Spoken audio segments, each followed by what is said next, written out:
கிட்டத்தட்ட 3 நாளா சென்னையோட நிலைமை என்ன அப்படிங்கிறது நீங்க இல்ல எனக்கு இல்ல இந்த வீடியோ பார்த்துட்டு இருக்க எல்லாத்துக்குமே அது தெரியும். எவ்வளவு தூரம் பாதிக்கப்பட்டு எவ்வளவு தூரம் போராடி இன்னைக்கு வந்து மீண்டு வந்திருக்கோம் அப்படிங்கிறது. இவ்வளவு தூரம் வந்து தண்ணி நிக்குது. இதுல எல்லாம் பல போராட்டங்கள் தாண்டி வந்து நின்றுருக்கோம் இன்னைக்கு. பட் ஆனா இவ்வளவு மழையில கிட்டத்தட்ட 30 மணி நேரம் விடாம ஒரு நிமிஷம் கூட விடாம வந்து மழை அப்படிங்கிறது பேஞ்சிருக்கு. 30 மணி நேரம்னா கிட்டத்தட்ட 1.5 நாள் அந்த கணக்கு வந்து பேஞ்சிருக்கு. இதுக்கு இடையில பல விஷயங்கள் வந்து நடந்திருக்கு. அது யாருக்குமே வந்து நமக்கு வந்து இன்னும் வந்து வெளியே தெரிய வரல. ஏன் இன்க்ளூடிங் இதுல வந்து குழந்தை கூட பிறந்திருக்கு. ஒரு பிரெக்னன்ட் லேடிக்கு குழந்தை கூட பிறந்திருக்கு. அங்க என்ன நடந்துச்சு, கிட்டத்தட்ட ஒரு இவ்வளவு மழையிலையும் இவ்வளவு போராட்டத்திலையும் இவ்வளவு கப்பல்ல நிறைய பேர் மீட்டு கொண்டு வந்துட்டு இருந்தாங்க. இதுலயும் சரி என்னென்ன நடந்துச்சு, அதுக்குள்ள என்னென்ன விஷயங்கள் நடந்திருக்கு அப்படிங்கறதான் இந்த வீடியோல வந்து நான் டீடைலா உங்களுக்கு சொல்ல போறேன். இன்ட்ரெஸ்டிங்கா இருக்கும் அப்படின்னு நினைக்கிறேன். நம்ம சேனல் சரி நம்ம மறக்காம சப்ஸ்கிரைப் பண்ணி வீடியோ ஃபுல்லா பாருங்க. Hi hello Gautham and GH.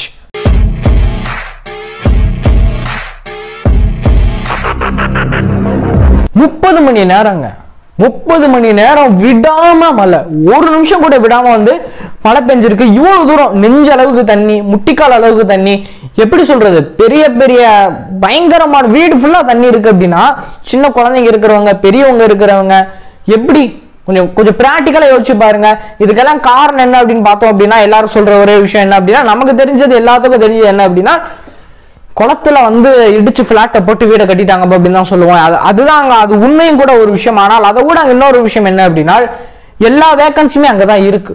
மோஸ்டா நிறைய வேகன்சி சென்னையில தான் இருக்கு அப்படிங்கிற அந்த ஒரு ரீசனால மட்டும்தான் அங்க வந்து அவ்வளவு பேர் குமிறதுக்கான காரணமே. அது மட்டும் இல்லாம வந்தாரை வாழ வைக்கும் சென்னை அப்படின்னா சும்மாவெல்லாம் சொல்லல. யார் வந்தா நீங்க பொழைச்சுக்கலாம் அந்த மாதிரி தான் வந்து அதோட விஷயங்கள் வந்து இருக்கும். ஆனால் ஃபேஸ் பண்ணாலும் மழை பெஞ்சாலும் பயங்கரமா பெய்யும், வெயில் அடிச்சாலும் பயங்கரமா அடிக்கும் அப்படிங்கிறத நீங்க மைண்ட்ல வச்சுக்கோங்க.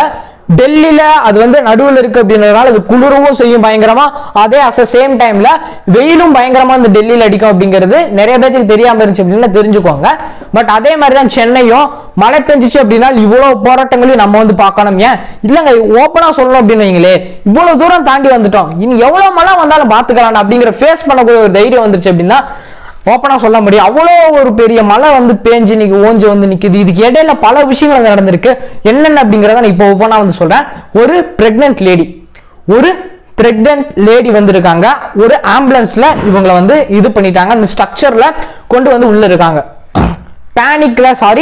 பெயின்ல பயங்கரமா வந்து துடிச்சிட்டு இருக்காங்க. அந்த அளவுக்கு எப்படி பிரெக்னன்சி பெயின் அப்படிங்கிறது நம்ம எல்லாத்துக்கும் தெரியல, எவ்வளவு ஒரு பெயினா இருக்கும் அப்படிங்கிறது. அவ்வளவு மழையில அவ்வளவு வெள்ளத்துல அவ்வளவு தண்ணி அடிச்சிட்டு இருக்கு, ஆம்புலன்ஸ்னால போக முடியல.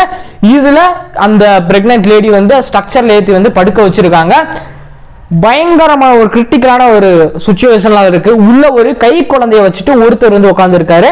அதே மாதிரி வந்து இன்னொரு விஷயம் என்ன நடக்குது அப்படின்னா, இன்னும் ஒரு லேடி வந்து உள்ள இருக்காங்கன்னு நினைக்கிறேன். இவ்வளவுதான் இருக்காங்க. நர்ஸ் இருக்காங்க, ஆம்புலன்ஸ் டிரைவர் இருக்காரு, டாக்டர் மேபி சம்திங் வந்து இருந்திருக்காங்க.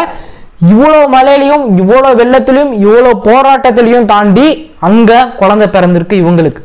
உண்மையிலேயே ஹேண்ட்ஸ் ஆஃப். இதுக்கு மீறி எனக்கு சொல்றதுக்கான வார்த்தைகளே தெரியல. ஏற்கனவே நான் ஷார்ட்ஸே வந்து அப்லோட் பண்ணியிருப்பேன். பார்க்காதவங்க அதை நீங்க வீடியோ பார்த்து முடிச்சுட்டு போய் பாருங்க. இதை தாண்டி இப்படிப்பட்ட ஒரு விஷயம் பண்றது அப்படிங்கிறது பல பெண்கள் வந்து இந்த டைம்ல வந்து வெளியே தெரிய வந்தது இந்த ஒரு விஷயம். பட் ஆனா எத்தனை பெண்கள் என்ன பாதிக்கப்பட்டாங்க அப்படிங்கிறது தெரியல. உண்மையிலே இந்த மாதிரி சுச்சுவேஷன் வந்து இந்த மாதிரி ஒரு டைம்ல எப்பயுமே வரக்கூடாது. சின்ன குழந்தைகளா இருக்கட்டும் நிறைய பேர் வந்து மாட்டிக்கிட்டாங்க. அதுவும் இன்னைக்கு காலையில வந்து நிறைய பேருக்கு வரைக்கும் இன்னைக்கு வரைக்குமே வந்து ஃபுட் ஃபெசிலிட்டிஸ் வந்து அவ்வளோக்கா இன்னைக்கு கியூரா 100% இன்னும் கிடைக்காம தான் வந்து சென்னையில வந்து இருந்துட்டு இருக்கு. அது சென்னையில இருந்துட்டு இருக்கிறவங்களுக்கு நம்ம எல்லாத்துக்குமே அது தெரியும். அது மட்டும் இல்லாம கவர்மெண்ட்ல இருந்தே ஆக்சுவலா வந்து பாத்தீங்க அப்படின்னா ஹெலிகாப்டர்ல இருந்து கவர்மெண்ட் சைட்ல இருந்து அங்க இருந்து வந்து ஃபுட்ஸ் வந்து ப்ரொவைட் பண்ணிட்டு இருக்காங்க. முன்னாடி வந்து நடந்துச்சுல, மேல இருந்து தூக்கி போட்டாங்க பாத்தீங்களா, இப்பயும் அதே மாதிரி விஷயங்கள் வந்து சென்னையில வந்து நடந்துட்டு இருக்கு. மேல இருந்து ஹெலிகாப்டர்ல இருந்து ஃபுட் ஃபெசிலிட்டிஸ் வந்து அங்க இருந்து அவைலபிள் இருந்து மேல இருந்து தூக்கி போற மாதிரி கீழே வந்து பீப்புள்ஸ் வந்து மக்கள் வந்து அது பிடிச்சு அதை வந்து இன்னும் வந்து எடுத்து சாப்பிட்டுட்டு இருக்காங்க அப்படிங்கறதான் இப்ப இன்னைக்கு வந்து ஒரு அப்டேட்டான ஒரு நியூஸ். பட் ஆனா உண்மையிலே இந்த சுச்சுவேஷன் அப்படிங்கிறது ஒரு மிகப்பெரிய அளவுக்கு தான் வந்து வருது. அது எந்த ஒரு விஷயமா இருந்தாலும் சரி, மழை பெஞ்சாலும் சரி, உண்மையிலே கஷ்டமான ஒரு விஷயம். அத்தனை போட்டு உள்ள விட்டு அத்தனை பேர்த்த காப்பாத்தி கொண்டு வந்து பெரியவங்க வயசானவங்க எவ்வளவோ லட்சக்கணக்கான பேர் வந்து உள்ள இருக்காங்க. கிட்டத்தட்ட 8.5 லட்சம் பேர். இப்ப எப்படி சொல்லணும் அப்படின்னா தீபாவளிக்கு மட்டுமே ரீசெண்ட் டைம்ல ஒரு 10 லட்சம் பேர் சென்னையில இருந்து கிளம்பிருக்காங்க அப்படின்னா டோட்டல் கவுண்ட் வந்து நம்ம எடுத்து பார்த்தோம் அப்படின்னா எவ்வளவு தூரம் அது இருக்கும் அப்படிங்கறத கொஞ்சம் மைண்ட் பண்ணி நோட் பண்ணி பாருங்க. அவ்வளோ விஷயங்கள் அவ்வளவு பேருமே அங்கதான் வந்திருக்காங்க. ஏன்னா வேகன்சி அப்படிங்கிறது இன்னைக்கு அதிகமான ஒரு இடத்துல இருக்கு. அது எங்க அப்படின்னு கேட்டோம்னா சென்னையா தான் இன்னைக்கு எல்லாருமே சொல்ல முடியும். ஐடியா இருக்கட்டும், என்னோட ஐடி எல்லா இடத்துலையும் இருக்கேட கௌதம் நீ கேட்டீங்க அப்படின்னா ரொம்ப எல்லாத்துக்கும் எப்படி சொல்லணும் அப்படின்னா ஐ மீன் எப்படி எல்லாத்துக்கும் புரியுற மாதிரி சொல்லணும்னா ஐடி நிறைய செக்டார்ஸ் வந்து இருக்கு.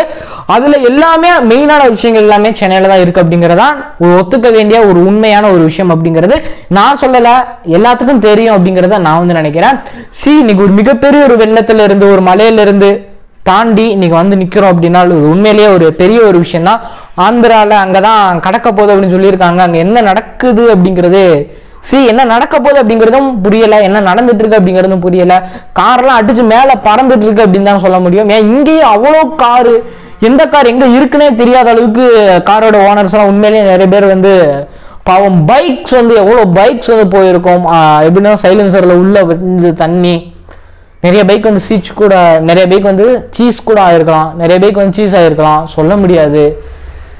உண்மையிலேயே இது வந்து ஆக்சுவலா இதுல இருந்து கிட்டத்தட்ட வந்து ஒரு எத்தனை பேர் உயிரிழந்தாங்க அப்படிங்கிறது தெரியல, சரியான ப்ராப்பரான கவுண்ட் வந்து இல்லை. பட் வெளியே சொன்ன ஒரு விஷயங்கள் வந்து இருக்கு, அதை இந்த இடத்துல சொல்ல விருப்பப்படல.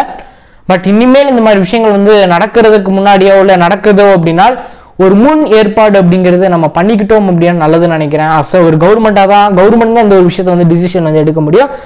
அதான் இப்போ வந்துட்டு போயிருச்சு அப்படின்னு கேட்டீங்கன்னா ரைட்டு, இப்போ வந்துட்டு போயிருச்சு, எவ்வளவு பேர் பாதிக்கப்பட்டோம், எவ்வளவு பேர் இது பண்ணிட்டோம் அப்படிங்கிறது ஒரு விஷயம்.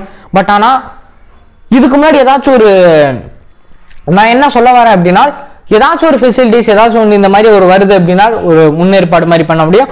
அது மட்டும் இல்லாமல் இந்த அலர்ட் சவுண்ட் வந்து நமக்கு அது ஒரு பெரிய ஒரு இஷ்யூ ஆச்சு. எல்லாரும் ஃபோன்லிட்டு என் ஃபோன் அலாரம் சத்தம் கேட்குது, பயங்கரமாக சவுண்டு கேட்குது, அது அமரவே மாட்டேங்குது, நம்ம ஓகே கொடுத்தா அமருது அப்படிங்கிற மாதிரி சொல்லிட்டு இருந்தோம். பட் ஆனால் இந்த டைமில் அந்த யூஸ் பண்ணியிருக்காங்க அப்படிங்கிறத நீங்கள் வந்து மறந்துடாதீங்க.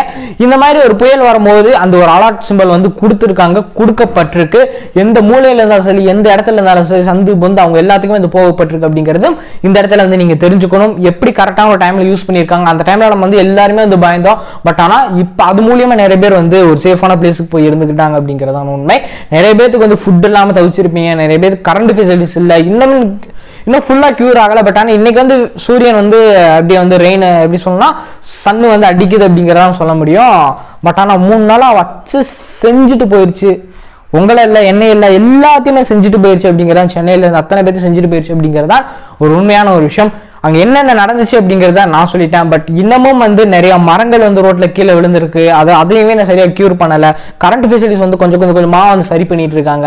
பட் ஓவராலாக கம்ப்ளீட்டாக வந்து சரியாகிறதுக்கு ஆல்மோஸ்ட் வந்து இந்த ஒரு வீக் ஃபுல்லாக வந்து எடுத்துக்கும் அப்படின்னு நினைக்கிறேன்.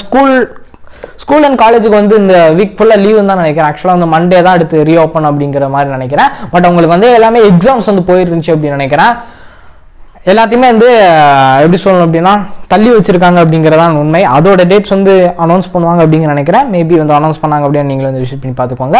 இந்த மாதிரி மோர் இன்ஃபர்மேஷன் அப்படிங்கிறதுக்கு நம்ம சேனல் மறக்காம ஸ்பெண்ட் வச்சுக்கோங்க. என்ன பெர்சனலாக ஃபாலோ பண்ண வச்சிங்கன்னா சோஷியல் மீடியாவில் கௌதம் சர்ச் பண்ணி நம்ம வந்துடும். அந்த பெர்சனலாக ஃபாலோ பண்ணிக்கலாம், கான்டாக்ட் பண்ணிக்கலாம். கண்டிப்பாக இவ ரெஸ்பெக்ட்லி ரெஸ்பான்ஸ் வந்து இருக்கும். இன்ஸ்டாகிராம், ட்விட்டர், மோஜ் எல்லா ஒரு ஐடிஸுமே இந்த கீழே விஷயத்தில் கொடுக்குறேன். போய் மறக்காம செக் அவுட் பண்ணி பாருங்க. அடுத்த மீட் பண்ணுறேன். பாய்.